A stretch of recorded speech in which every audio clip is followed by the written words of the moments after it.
This is Medgar Evers, a World War II hero, a civil rights icon who fought hard against ending Jim Crow and getting voting rights for people of color, a man who became elected the first ever black mayor of Mississippi post the Civil War, a man who unfortunately, because of this fight, lost his life on the morning of June 12, 1963, just hours after John F. Kennedy gave a speech on civil rights. This protection he was supposed to have from the FBI and the police was purposely not there for him that day when Byron De La Beckwith came and shot him in his heart in his own driveway.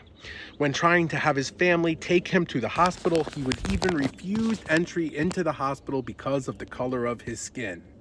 The death of him brought marchers like Martin Luther King and activists to fight against what was done to him. In 1964, Byron De La Beckwith went on trial twice with a jury of all white men, and twice it was a hung jury, and he was not convicted.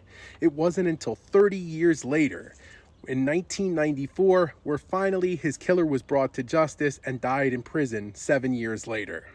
This week, Donald Trump and his white supremacist administration deleted his website from Arlington National Cemetery because they are doing this to people like the Tuskegee Airmen, the Navajo Code Talkers, and even Jackie Robinson. What Donald Trump is trying to do is to delete the contributions and make us forget what people of color did to actually make this country great.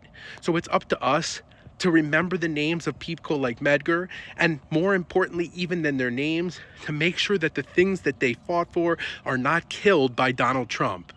Medgar Evers, you will not be forgotten, and neither will the work you did, no matter how much Donald Trump wants to try to delete you from our memories. And that's what it is. Throw me a follow.